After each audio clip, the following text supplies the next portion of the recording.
Warren was right before she corrected herself.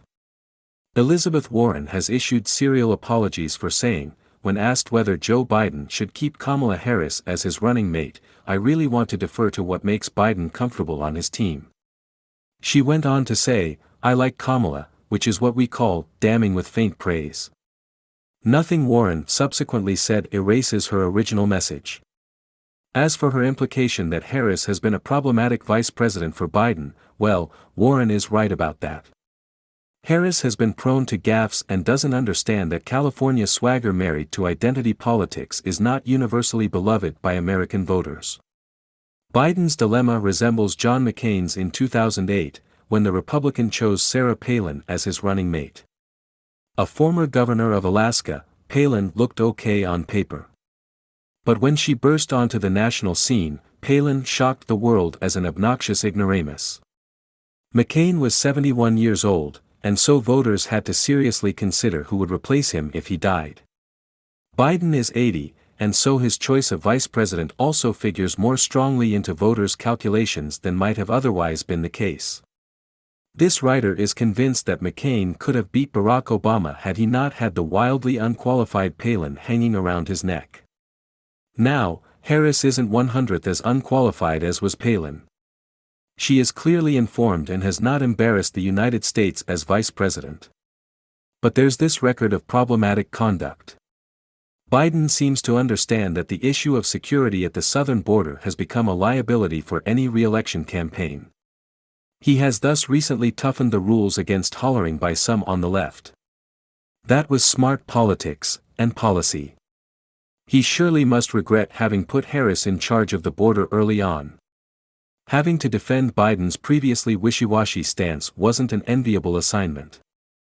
But she also didn't do the job with utmost competence.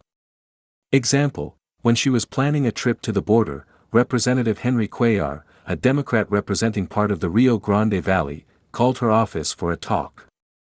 No one bothered to call him back.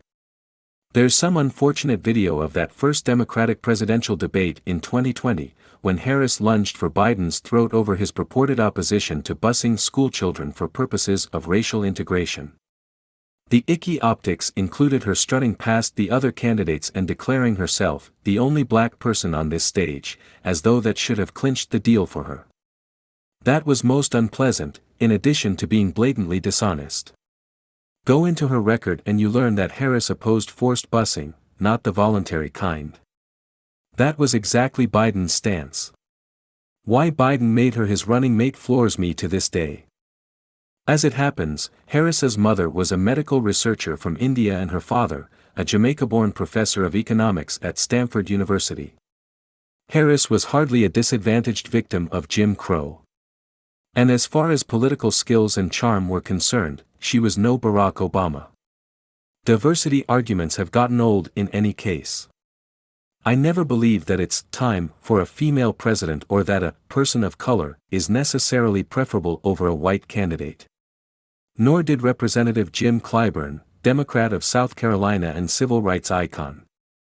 He rescued Biden's flailing campaign with an enthusiastic endorsement before the important Southern primaries, with their heavily black electorate. In doing so, he saved Democrats from a likely defeat and the country from another 4 years of Donald Trump.